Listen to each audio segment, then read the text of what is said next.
Rádio Rio de Janeiro passa a apresentar o programa Estudo das Obras de André Luiz. Vamos refletir sobre o livro Os Mensageiros. Produção e apresentação, Marco Antônio e Tereza Cristina. Olá, caros ouvintes da Rádio Rio de Janeiro. Estamos começando mais um programa do estudo das obras de André Luiz. Estamos estudando atualmente o livro Os Mensageiros, que foi psicografado por Francisco Cândido Xavier pelo espírito de André Luiz. Amigos ouvintes da emissora da Fraternidade Rádio Rio de Janeiro, novamente aqui estamos para darmos continuidade ao estudo da obra Os Mensageiros. No programa passado, continuávamos comentando os dizeres de Otávio para com André Luiz sobre o seu fracasso, vamos dizer assim, sua derrocada na encarnação. E no dizeres, o que comentamos é que ele diz que os mordomos dos bens da alma estão investidos de responsabilidades pesadíssimas. E mais adiante ele diz que o missionário é obrigado a caminhar com um patrimônio de certezas. E desses comentários é que nós fizemos sobre a questão de que o próprio Jesus diz que muito se pedirá a quem muito recebeu, no sentido de ter o conhecimento. Ter o conhecimento e aceitar, aceitar na sua consciência, na sua inteligência, os ensinamentos do Evangelho e com isso ter mais responsabilidade nos seus atos. Falamos sobre isso na questão do espírita também, mais ainda porque ele tem mais conhecimento, não que nós sejamos melhores que ninguém, nós somos diferentes no raciocínio, aí sim, mas melhores não. E até porque somos mais necessitados, porque o melhor remédio é para aquele mais necessitado que somos nós, E aí mais adiante ele diz para o André Luiz fala para ele assim, indignado ainda, porque o seu martírio moral custa acreditar que você necessita de novas experiências, quer dizer, mais encarnações. Comentamos sobre isso, Tereza comentou da necessidade da encarnação. É aqui que nós vamos provar a nossa elevação, provar para nós mesmos, a nossa elevação, o fruto do nosso aprendizado, caso tenhamos tido interesse no plano espiritual de aprender alguma coisa, o que é da mais alta relevância, é aquilo que nós temos que raciocinar todo dia, porque daqui a pouco a gente vai desencarnar. É a coisa certa na nossa existência, que nós vamos desencarnar. E na continuidade da vida a gente vai ter melhor para nós que tenhamos essa vontade do aprendizado. Comentamos sobre o que os espíritos nos dizem, que muitas vezes que nós levamos anos para aprender aqui, no plano espiritual é muito mais rápido. Caso tenhamos interesse, é claro, Isso aí depende do interesse. E aí, nesse sentido, nós comentamos sobre isso e agora nós vamos a partir do capítulo... do parágrafo... 13. Ambas, aqui, Aí continuando então, André Luiz falando. Ambas as senhoras presentes mostraram estranho brilho no olhar enquanto Otávio respondia. Relatarei minha queda. Verá como perdi maravilhosa oportunidade de elevação. Então, mais uma vez, antes de ele continuar a história dele, mais uma vez falando aqui, ele está reconhecendo que perdeu a oportunidade. Isso é de muita relevância, porque muitos espíritos a gente vai encontrar nas obras de André Luiz que são recalcitrantes nas ideias, na teimosia e continuam sofrendo nas zonas umbralinas, nas trevas, porque não reconhecem o erro. Não reconhecem que errou. E isso é o primeiro passo, é reconhecer que eu estou errado. E aí daí por diante progredir. Então ele vai contar a história dele. Só um instantinho. A gente gosta de colocar aqui uma coisa. Quando a gente está estudando, a gente não está com o intuito nosso não é de criticar ninguém, muito menos julgar. Então ninguém aqui que nós vamos ler agora, a partir desse capítulo, nós vamos ler os relatos de alguns médiuns falidos. pessoas que erraram, mas quem somos nós para julgar quem quer que seja? O próprio Cristo, não é? Quando em contato lá com o problema da mulher adúltera, ele perguntou, aquele que tiver sem erro, atire a primeira pedra. Então, Jesus não condenou a mulher, ele mesmo disse para ela, cadê os teus acusadores? Eu também aqui não te acuso nem te condeno, vai e melhore, né, o seu comportamento. Então, quando a gente estuda aqui e comenta, é porque o ideal é que a gente realmente aprenda com o erro dos outros.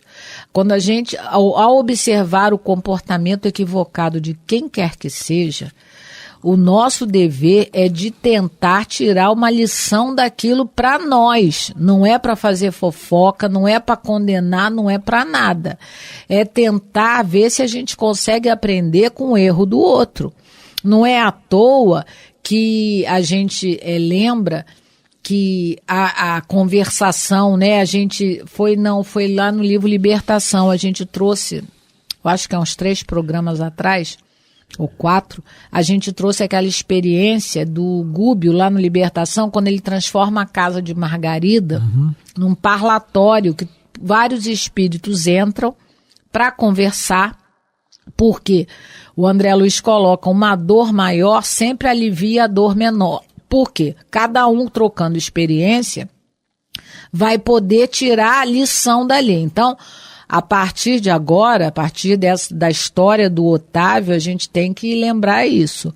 Nós vamos relatar a história do Otávio, mas ninguém aqui está condenando o Otávio, até porque, como diz nosso telhado, é para lá de vidro, é cristal, que é muito mais fino.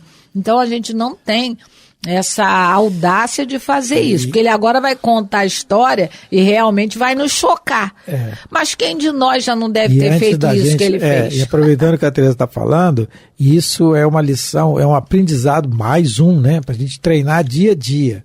É a nossa academia moral, a gente tem que treinar todo dia, porque não é concordar com o erro, mas é não condenar quem errou, dar oportunidade. Isso está grandemente exemplificado, o Emmanuel diz aí, relata, acho que é no livro Fonte Viva, se eu não me engano, não estou aqui lembrado, a passagem de Jesus à luz do dia, quando vão apedrejar a mulher adúltera. À luz do dia, isso na sociedade judaica da época, era condenação, adultério, apedrejamento. Olha que coisa, né, terrível. E era a lei lá que Moisés instituiu, não Deus, porque no mandamento está não matar. Mas, e aí Jesus, à luz do dia, ele, né, só ele mesmo, com o magnetismo dele, moral, a questão moral, ele consegue fazer com que aqueles hipócritas, que muitos de nós podíamos estar lá, se não encarnados, desencarnados, acompanhando, condenando a moça que foi pega em adultério, fizesse com que eles largassem as pedras no chão, dizendo, aquele que não tiver erro pode atirar a pedra. Como todos nós temos, é isso que a gente está colocando. Então, quando a gente vai ler aqui os médios falidos, a gente tem que se reportar essa cena também de Jesus, né? O ensinamento dele. Ele não coniveu com o erro dela, mas disse a ela, vai e não faz a mesma coisa, minha filha, porque senão vai acontecer pior para você. Se recupere, é isso, né? E que nos coloquemos no lugar dos médios falidos aqui, apesar de muitos de nós não termos a mediunidade de tarefa, mas temos a mediunidade da vida. Então vamos lá continuar. Agora ele vai começar a contar. Depois. E após mais longa pausa, continuou gravemente. Depois de contrair dívidas enormes na esfera carnal, noutro tempo, vim bater às portas de nosso lar, sendo atendido por irmãos dedicados que se revelaram incansáveis para comigo. Então isso aqui é o que aconteceu com o André Luiz. Ele bateu as portas do nosso lar, novamente tendo falido, e aí ele foi recebido por irmãos dedicados. Depois do nosso arrependimento, do nosso reconhecimento do erro, a gente é levado numa situação de um posto de socorro, de uma colônia, seja onde for, e vamos ser atendidos novamente. Lembrando que o André Luiz, lá no nosso lar, ele relata que ele ficou até incomodado com o bom tratamento que ele recebeu, já que ele saiu do umbral, né? Ninguém apontou o erro dele. Então o Otávio está dizendo aqui que já no outra encarnação, ele está falando da penúltima encarnação dele, né? Ele está falando da penúltima, não da hoje. Aí ele veio, né? Então, continuando. Preparei-me então durante 30 anos consecutivos para voltar à Terra em tarefa mediúnica, desejoso de saldar minhas contas e elevar-me a alguma coisa. Quer comentar, Tereza, esses 30 anos? Quero comentar os 30 anos e voltar às contas, né, voltar à Terra. Nos 30 anos consecutivos, a gente tem outro exemplo dessa preparação no livro Memórias do Suicida. O personagem principal, Camilo Castelo Branco, né, que no livro ele é Camilo Castelo Botelho, ele fica 50 anos se preparando para voltar. E ele coloca assim do capítulo 22, quem tiver interessado, né? Memórias do Suicida, capítulo 22. Faz precisamente 52 anos que habita o mundo astral. Tendo atingido por causa da violência de um suicídio, ainda hoje não logrei alcançar a felicidade, bem como a paz íntima, que é o beneplácito imortal dos justos e obedientes à lei. Não obstante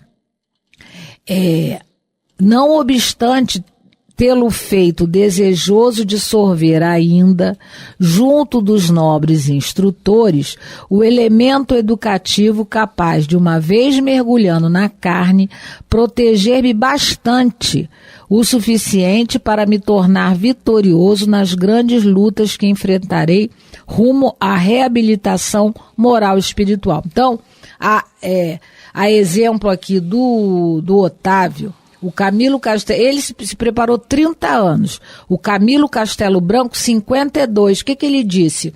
Eu estava aqui aprendendo. Eu fiquei esse tempo todo. O Marco Aurélio brinca que Maria chegou para ele, né? Porque Maria de Nazaré é responsável pelos suicidas, né? Da terra. Responsável no sentido de mãe, né? De cuidadora. Ele brinca assim, Maria chegou e falou, meu filho, apaga a luz, que todo mundo que veio com você pra cá da sua turma já voltou. E ele ainda tá lá, né? Porque ele tá dizendo justamente isso, ele tá com medo de voltar. Porque ele sabe que a reencarnação, e por isso a gente considera a reencarnação muito mais difícil do que desencarnar. Porque você ter que voltar é você voltar ao contato com a sociedade, e você receber um corpo de carne que vai botar para fora as tuas más tendências. Tanto é pior que ninguém se mata no mundo espiritual e no corpo a gente se suicida. Então, já é a problemática muito grande. Então, o nosso amigo aqui, ele também, coitado, se preparou 30 anos para mostrar. Isso também nos mostra o quê? Que nada acontece na Terra, ainda mais certas missões de certos espíritos que não tiveram um planejamento prévio. Porque, o lema do espiritismo, o acaso não existe. Tudo tem um planejamento, tudo tem uma preparação. Então, todas as maiores, a não ser aquelas encarnações expiatórias, compulsórias, tipo o avô do André Luiz, que a gente já comentou, que o que ele vinha fazer, né? E aí, falando também sobre desejoso de salvar minhas contas e elevar-se a alguma coisa, ele disse, né, esse pedaço que o Marco leu. Preparei-me durante 30 anos consecutivos para voltar à Terra em tarefa mediúnica, desejoso de saldar minhas contas e elevar-me a alguma coisa. No Livro dos Espíritos, no capítulo 4, da pluralidade das existências, na pergunta 166A, Kardec pergunta: como se realiza uma nova existência? Será pela sua transformação como espírito? Resposta: depurando-se, a alma indubitavelmente experimenta uma transformação, mas para isso necessária lhe é a prova da vida corporal. Novamente, a gente só evolui no corpo. Na pergunta 175, Kardec vai, porque muita gente tem dúvida sobre isso. Para que a gente reencarna? Minha mãe é uma, dona Isis. Não, mas por que eu não podia ficar lá? Para que eu tive que voltar? Porque não tem jeito. É no corpo que a gente evolui. É porque a partir desse raciocínio a gente começa a ver, a pensar com quem que a gente vai voltar. Próximo a quem? E geralmente não é quem a gente gostaria. Não é? Aí também tem isso. Não, porque a gente vai ter que voltar para acertar as lições mal feitas. E se a gente errou com alguém, é com esse alguém que a gente tem que voltar. E aí na pergunta 196, Kardec...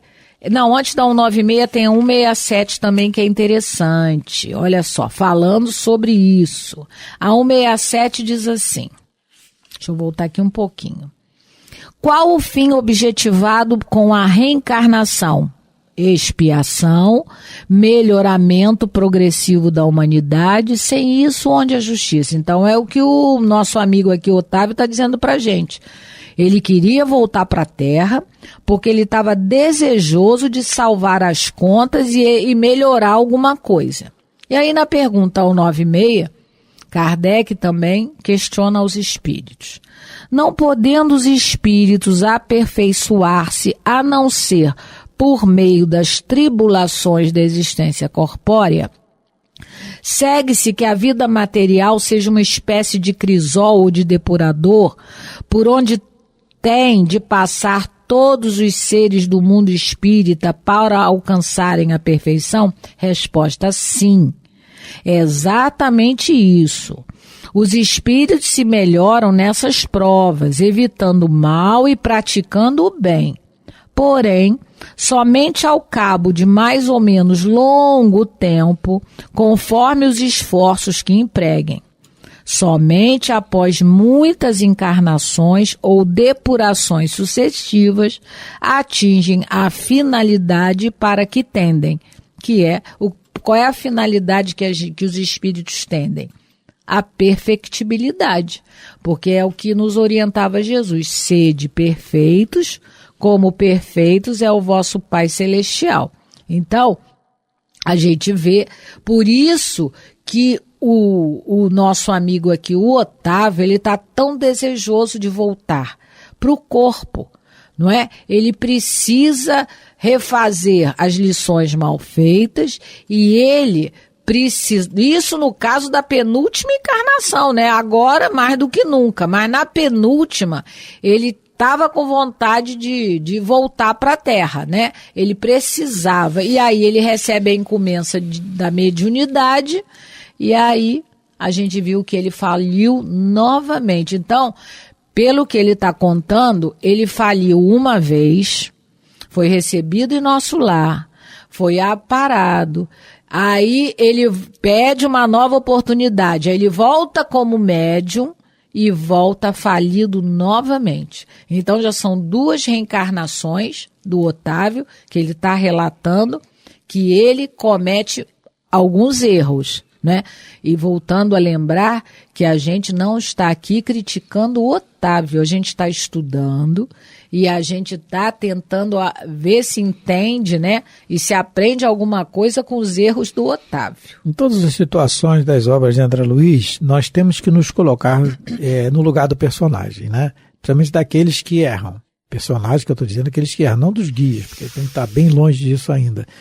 Mas principalmente daqueles que erram, porque é o cotidiano nosso, são as nossas atitudes, é o nosso comportamento. A gente tem que raciocinar assim, e por isso é o aprendizado do livro, né? E ele fala aqui que se preparou durante 30 anos consecutivos. Vamos lembrar aqui a encarnação, a preparação da encarnação da Dona Laura, lá no livro Nosso Lar, que a gente já estudou, em que ela fala assim, está no capítulo do Nosso Lar, livro Nosso Lar, está no capítulo 47, A Volta de Laura. E num trecho desse capítulo, eles fazem uma recepção para ela, né, porque é a grande trabalhadora da colônia, tem muitos, milhares de bônus hora, reconhecidamente, né, a mãe do Lísias, que acolheu André Luiz na sua casa, e e ela tem muito trabalho, né? Ajudou muito o André Luiz, conversando com ele, orientando, e está na hora dela voltar. E aí, na volta dela, comparece à festa algumas autoridades lá da Colônia Nosso Lar, o ministro Genésio, inclusive, e aí ela diz assim, como vê, e com um olhar algo triste, concluía. Deixa eu só ler aqui, ó. Vamos ler aqui. A senhora Laura me pareceu mais circunspecta, mais grave. Repleta a sala de estar, a progenitora de Lísias explicava ao representante do departamento. Creio não me demorar mais que 2 dias e tal, explicando. Como vê, e com um olhar algo triste concluía. Como vê, estou pronta. Aí mais adiante, ele fala assim para ela, o ministro. Espero, entretanto, que se encontre animada para a luta. É uma glória seguir para o mundo nas suas condições. Milhares e milhares de horas de serviço a seu favor, perante a comunidade de mais de 1 milhão de companheiros. Aí ela diz assim mais adiante, tudo isso me reconforta, mas devemos compreender que a reencarnação é sempre uma tentativa de magna importância. Então, uma tentativa, ela não sabe se vai ter sucesso. Aí ela continua, reconheço que meu esposo me precedeu no esforço enorme. Aí ele diz assim, animando, né? Ora essa, não se deixe levar por conjecturas, afirmou o ministro Genésio. Precisamos confiar na proteção divina. Aí mais adiante ela diz assim, tenho solicitado socorro espiritual de todos os companheiros, a fim de manter-me vigilante nas lições aqui recebidas. Bem sei que a terra está cheia da grandeza divina, tal. E ela conclui, e em verdade as úlceras não mais me apoquentam, úlceras morais, mas conservam as cicatrizes. Bastaria um leve arranhão para voltar à enfermidade. Então, essa é a questão da reencarnação. O medo, porque como a Teresa deu o exemplo do Camilo Castelo Branco lá no livro Memória do Suicida, porque ele se instruiu. Então, quanto mais se instrui, mais sabe, mais a cobrança vai ser maior, que é o que a gente está comentando em programas anteriores aqui desse capítulo do Livro dos Mensageiros. Então, como a dona Laura, ela está sabendo, ela sabe da responsabilidade dela, ela não é infantil, não é uma criança que vai para o perigo sem ver. Não, ela sabe do perigo que é. Como ela está dizendo, basta um leve arranhão para voltar à enfermidade moral.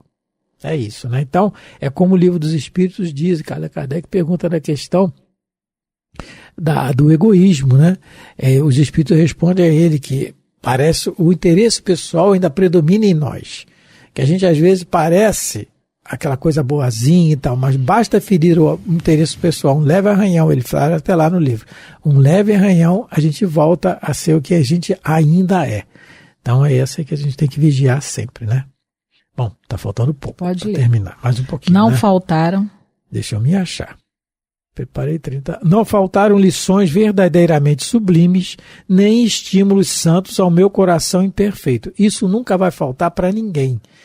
Né? Estímulos e lições verdadeiramente sublimes, a gente tem que aproveitar. Isso acontece aqui, no plano espiritual, muito mais. Então basta a gente querer. A gente aproveitar essas lições sublimes, né? O Ministério da Comunicação favoreceu-me com todas as facilidades e, sobretudo, 6 entidades amigas movimentaram os maiores recursos em benefício de meu êxito. Então, vamos parar por aqui, porque já está quase terminando. E a gente vai falar mais depois sobre essas 6 entidades amigas. Muita gente, como está acontecendo com ele, nos ajudam e nós nos comprometemos com ela pela ajuda que eles nos dão para a gente reencarnar. Isso acontece com todos nós. Tá? Então vamos terminando aqui, estamos terminando mais um programa, agradecendo. Lembrando que estamos estudando o capítulo 7 do livro Os Mensageiros. Muito obrigado a todos pela atenção, pelo carinho, pela paciência de nos ouvir. Fiquem com Deus. Muita paz de Jesus a todos. Você ouviu pela Rádio Rio de Janeiro o programa Estudo das Obras de André Luiz, com o livro Os Mensageiros. Produção e apresentação Marco Antônio e Tereza Cristina.